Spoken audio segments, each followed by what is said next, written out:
பாகிஸ்தானுடன் போரிட்ட இந்திய ராணுவ வீரர்களை கொச்சைப்படுத்தும் விதமாக பேசிய முன்னாள் அமைச்சர் செல்லூர் ராஜு கோமாளி என்று முதலமைச்சர் மு.க.ஸ்டாலின் கடுமையாக பதிலடி கொடுத்துள்ளார். பாரத பிரதமருக்கு நன்றி சொல்லணும், மத்திய அமைச்சர்களுக்கு நன்றி சொல்லணும். இந்த அனுபவம் சொல்றாங்க இல்லையா, வயதானவங்க, அந்த வயதானவங்க அமைச்சர்கள் ராஜ்நாத் சிங்கா இருக்கட்டும், நம்ம உள்துறை அமைச்சர் அமித்ஷாவா இருக்கட்டும், இவங்களையெல்லாம் வச்சு இது பண்ற நம்முடைய பாரத பிரதமர் மோடிஜி அற்புதமான பணி.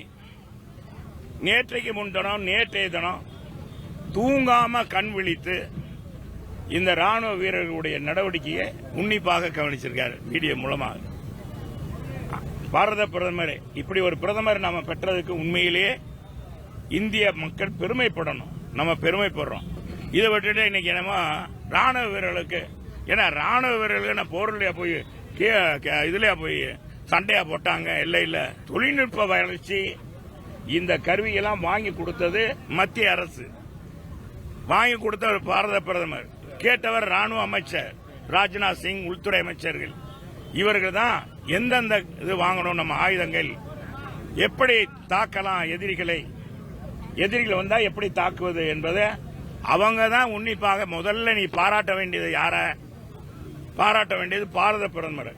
அதை விட்டு ராணுவ வீரர்களுக்கு பாராட்டு தெரிவித்து திமுக என்ன நாடகம் ஆடுறாங்க பாருங்க.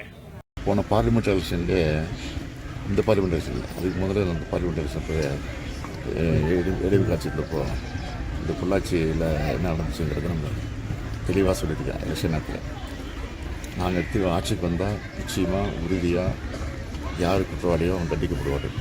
எப்படிப்பட்ட பொறுப்பு இருந்தாலும் சரி, எவ்வளோ பெரிய செல்வாக்கு இருந்தாலும் சரி, நிச்சயமாக தண்டிக்கப்படுவார்னு சொன்னேன். அது நடந்திருக்கு.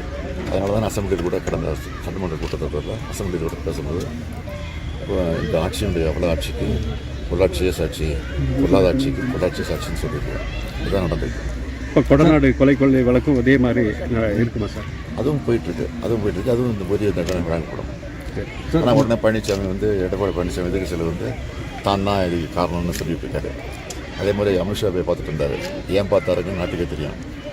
100 நாள் வேலை திட்டத்துக்கு நான் தான் சொல்லிட்டு வந்தேன், நிதிக்குன்னு சொல்லி மெட்ரோ திட்டத்துக்கு நான் தான் சொல்லிட்டு வந்தேன் சொல்லியிருந்தாரு. இந்த மாதிரி ஒரு அம்பக்கா ஒரு பொய் பித்தராட்டில் சொல்லிட்டு தான் பழனிசாமியோட வேலையாக இருக்குது. மக்கள் நல்லா தெரியும். சார், இந்தியாவிலே தமிழ்நாடு எல்லா விஷயத்தையும் நம்ம முன்னாடி வந்துடும் சார். இப்போ சமீபத்தில் கூட இந்த ஆப்ரேஷன் சிந்தூருக்கு சார் தலைமையில் ஒரு பேரணி போய் நல்ல வெற்றிகரமாக முடிஞ்சிருக்கு சார். ஆனால் அதிமுக சேர்ந்த செல்வராஜ் ராணுவ வீரர்களாக தெரியும், நாட்டுக்கு தெரியும். ஒரு கோமாளிங்க அவர்.